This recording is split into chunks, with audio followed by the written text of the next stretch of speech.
Outro dia a gente também falou de alimentos, mas por outra razão.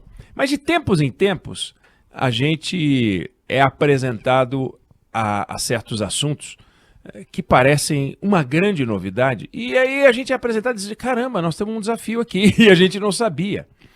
Então a gente dá uma confusão, a gente aprendeu que tem um negócio chamado petróleo, que o barril começa a subir e a gente paga o preço aqui.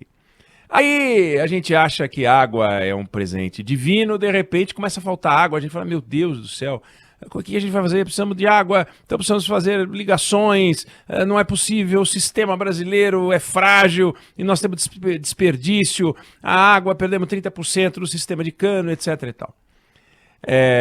Recentemente, energia elétrica. Nossa, energia elétrica, aí a gente descobriu que a gente fez uma opção por uma obra hidrelétrica meio absurda, que foi Belo Monte. Gastamos um monte de dinheiro para fazer uma hidrelétrica que gera pouca energia, poderia gerar muito mais, mas o lobby foi pesado. E agora o mundo inteiro está olhando para a energia, a gente está olhando para a energia, como é que a gente vai fazer para gerar mais e mais energia. E agora começou essa guerra na Ucrânia, e em função da guerra na Ucrânia a gente aprendeu que existe uma coisa chamada fertilizante. Fertilizante. Como assim fertilizante? É adubo. Aquilo que os políticos falam e que no passado poderia ser colocado na terra, porque boa parte do que os políticos falam é adubo, podia botar na terra, não é o suficiente. Não é o suficiente. Você tem o solo, que é uma camadinha fininha. O solo, a terra é um negócio de centímetros a metros. Pensa no tamanho da terra, de centímetros a metros. É uma cobertura. E essa cobertura, ela que segura as plantas, segura tudo. Segura cana, segura soja, segura milho, segura tudo. E não é ela já vem equilibrada para qualquer planta, em qualquer terreno, em qualquer clima. Não é assim, não. Você resolve plantar soja no Cerrado, vai lá ver o que foi a saga de plantar soja no Cerrado. A soja era de clima frio, você colocava no Cerrado, a soja falava, morri. Não tem como, não dá. Então os fertilizantes, eles colocam no solo, entregam ao solo propriedades que o solo precisa ter para que certas culturas prosperem. E não é só isso, não é só para que prospere, para que produzam e produzam muito. O mundo vem crescendo ao ritmo de um Brasil a cada 3 anos. Como é que você vai dar comida para essa gente? Ou você aumenta a área plantada, e vai ter um limite, ou você aumenta a produtividade, ou você diz que as pessoas vão ter que comer menos. Você vai comer menos. Em vez de um pote de comida, você vai comer meio pote de comida. Aí dá para alimentar o dobro das pessoas, cada um comendo metade. E as pessoas enriquecendo, aumentando a renda, não é enriquecendo, né? Aumentando a renda, começam a consumir mais alimentos, mais proteína animal. E tudo isso envolve, entre outras coisas também, não é só fertilizante, mas fertilizante. Ou seja, o solo, que é o que viabiliza a vida na terra, precisa de equilíbrio para produzir. Então, precisa de fertilizante. Ok, o Brasil, como é um grande produtor do agro, é um grande consumidor de fertilizante. Nós somos o 4º maior consumidor de fertilizante do mundo. Estados Unidos, China, Índia, Brasil. Mas a gente é o maior importador de fertilizante do mundo. Ninguém importa tanto fertilizante como o Brasil. E aí, a área em conflito, Rússia mais Belarus, juntos ali, eles exportam 30%. Aliás, a gente traz de lá 30% dos fertilizantes que a gente usa. Ferrou. A gente produz aqui 20%, 15% do fertilizante que usa, traz dessa região 30%, e o resto vem de 85 países. A gente traz fertilizante de tudo que é lado. Claro que não é assim, né? O Canadá é importante, tem outros países que são importantes para a gente, Estados Unidos, mas 30% esses 2 países aí. E aí? Aí vem um grande embargo e a gente tem que começar a pensar no que vai fazer. O curioso é que a gente discute esse assunto com a leveza, não agora, que o Brasil discute todos os assuntos. Então a Petrobras era a maior produtora de fertilizante do Brasil. Tinha várias plantas. Aí, de repente, ó, agora a gente não quer mais. Chegou uma fase que ela chegou a comprar fábrica de fertilizante de empresas privadas. Depois, agora ela passou, agora não, de uns anos para cá, passou a vender fábrica de fertilizante. E vendeu. Vendeu fábricas em Sergipe, vendeu fábrica em Minas Gerais. Aí tem uma fábrica no Paraná que é um mico do cão. Porque ela usa um determinado material para poder produzir os fertilizantes, que é caríssimo, massa asfáltica e tal.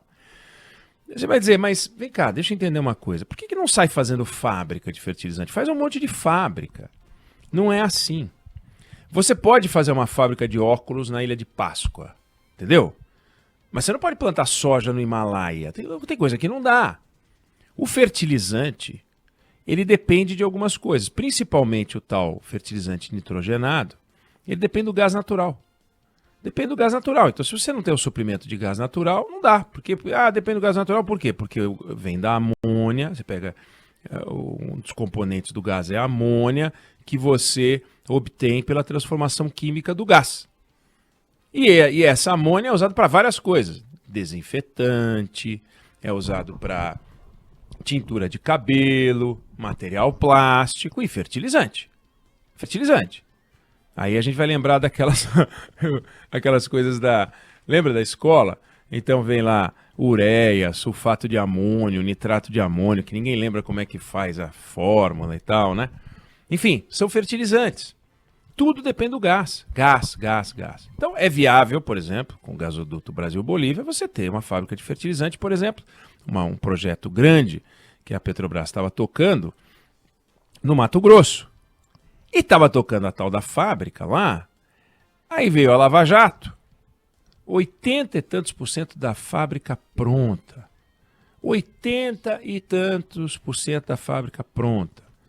Uma das construtoras era uma das empreiteiras que acabou sendo pega pela Lava Jato. O que aconteceu? A Petrobras e a empresa se desentenderam, a Lava Jato sufocou financeiramente a empresa e sufocou a gente, né? Porque a empresa sufocada, o empresário está lá, tem o apartamento dele, né? Passa o final de semana na fazenda dele. Na física, ele vai viver. Mas e a fábrica de fertilizante? A fábrica de fertilizante parou a obra.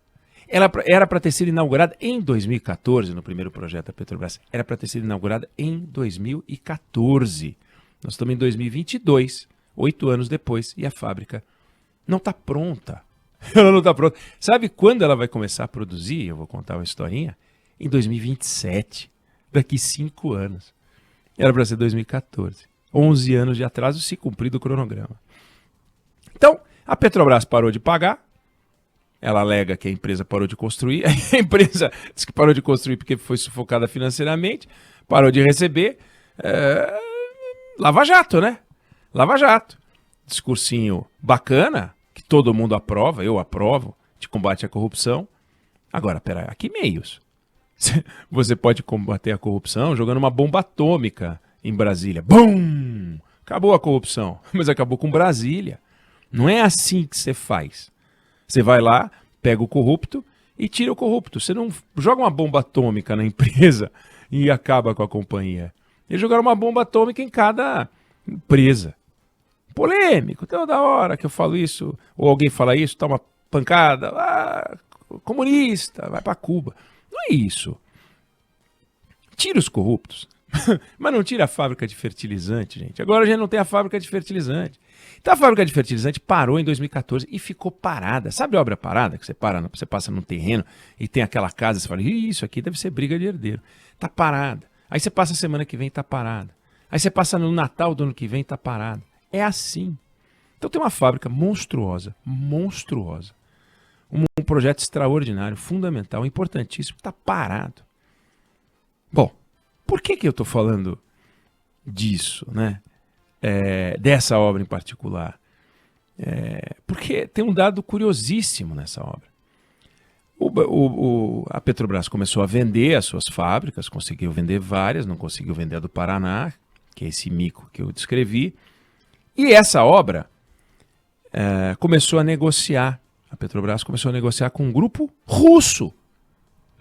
Entendeu? Com um grupo russo chamado Acron.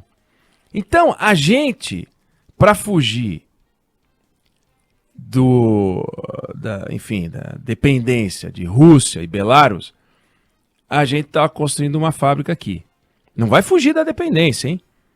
Aliás, a ministra Tereza Cristina deu uma declaração dizendo que se a gente fizer os investimentos que a gente tem que fazer direitinho, a gente não faz direitinho, mas se fizer direitinho, a gente vai reduzir de 85% para 60% o volume importado de fertilizantes em 30 anos! Em 30 anos, não é 30 meses, 30 dias, 30 anos a gente vai conseguir reduzir a nossa dependência para 60%. Não é para chegar a zero, é fantasia, autossuficiência, para com isso. A Embraer, que é uma mega exportadora de avião, importa 70% dos itens do seu avião. É para ter fluxo, não é assim. A gente tem que produzir todos os fertilizantes, a gente tem que produzir tudo tem que sair daqui. O Brasil, nós já vivemos essa fase, foi uma tragédia. Tem que entrar e sair, tem que ter importação, exportação. Agora não dá para ter uma guerra entre a Rússia e a Ucrânia, A Rússia não é um grande exportador para o Brasil, não é um grande parceiro. A Ucrânia não é um grande parceiro, a China é muito maior, os Estados Unidos são muito maiores. Mas na hora de um produto específico, essencial, que catapulta todo um setor, pumba, você depende de um conflito que está se arrastando há quanto tempo? Invasão da Crimeia foi em 2014. Então, desde a Lava Jato, o ano que a Lava Jato começou, 2014, a gente tem a plena consciência de que tem um problema lá. A gente já sabia, não é que a gente não sabia. E aí fica com aquilo, a Petrobras era importante para ela cuidar de fertilizante, ela resolveu desinvestir nessa área do jogo. A Petrobras tem que fazer o que é mais importante para o seu caixa. Mas e o Estado brasileiro? E o Estado brasileiro operando de forma errática, do jeito que opera? Então, você vai olhar a loucura, a Petrobras, a tal empresa que me referi, teve uma empresa que foi, em 2010, a Bunge, ela negociou uma dessas empresas com a Vale Fertilizantes. Depois de 3 anos, a Dilma resolveu comprar o ativo, resolveu comprar para a Petrobras. E daí depois vendeu de novo. Sabe essa coisa que vai para cá, vai para lá, vai para cá, vai para lá, vai para cá? Errático. E aí nós estamos diante desse nó. Uma mega fábrica que agora foi vendida para um grupo russo. E daí o nó. Como é que esse grupo russo vai fazer os investimentos? É um grupo russo. Tem um problema mundial. Ele opera em vários países, é um grupo grande. Mas e aí? Ele vai conseguir fazer? Porque a negociação com a Petrobras fechou. E aí? Vai fazer ou ele vai abrir mão? Aí vai parar? O que está acontecendo nesse momento com essa fábrica? E a fábrica do Paraná que não vende? Está fechada. Eles chamam de hibernando. Fechada, não produz. Então, o nó brasileiro, que a gente aprendeu que existe, né, nesse campo do fertilizante, a gente precisa olhar. Quer dizer, governos são feitos para pensar estrategicamente. De 2014 para cá, o Brasil ficou refém, totalmente refém, barco sem vela, ao sabor das ondas. É a onda da Lava Jato, é a onda da chuva, é a onda da seca, é a onda agora do fertilizante. Nós não podemos ficar assim. Já é chato imaginar que o agronegócio depende de chuva e de seca, de geada. Já é ruim. Dá uma insegurança. O agricultor, ele acorda de manhã, olha para o céu e dá sempre aquele medinho ou aquela tranquilidade quando ele vê que o clima reagiu como era para reagir. Claro que não existe mais o agricultor que olha para o céu para saber o que vai acontecer. Tem sistemas controlados, etc. e tal. Mas a nossa produção toda depende de fatores, entre os quais fatores políticos. Entendeu? O fator político, a geopolítica internacional interfere no agronegócio. Mistura geopolítica com química. Com química. Química da escola. Gás e guerra e ONU. Sabe? E OTAN, e Pacto de Varsóvia, e União Soviética, e isso tudo é uma coisa só. Chamando a atenção, portanto, para o fato de que 2022, para além da guerra, 2022, para além das discussões internacionais, a gente tem um compromisso com o nosso futuro. E não pode ser essa leveza que nos últimos 8 anos nos guiou, mas que vem demais. A fábrica que eu me referi era para ter sido inaugurada em 2014, lançada em 2011. Não dá assim. E não é a única, né? Vamos falar de obra parada aqui, não hoje, mas é isso. Então, vamos nos concentrar nessas discussões, vamos cobrar dos nossos candidatos. Eles ficam ao sabor aí das redes sociais, falando o que dá popularidade. Agora todos se reuniram para fazer uma carta para protestar contra a posição brasileira. Tá, e o fertilizante, gente? E a comida na mesa? E a vida das pessoas? Eu não estou dizendo que as questões humanitárias não são importantes. Ontem a gente falou dos refugiados, falou das questões humanitárias, falamos da guerra. E eu não estou falando aqui de guerra. Eu não estou falando aqui que nos últimos 8 anos não teve guerra na Ucrânia com a Rússia. E a gente vem bobeando, aí estourou a guerra. Mas e se não tivesse estourado a guerra? Ficar só na tensão e viesse um embargo dos Estados Unidos, uma pressão da União Europeia, mesmo sem invasão. Não ia ter guerra, não ia ter morte, mas ia ter problema aqui. Então precisamos abrir o olho. O Brasil precisa olhar aqui para dentro e falar quais são as nossas necessidades, como é que a gente sai dessa cilada.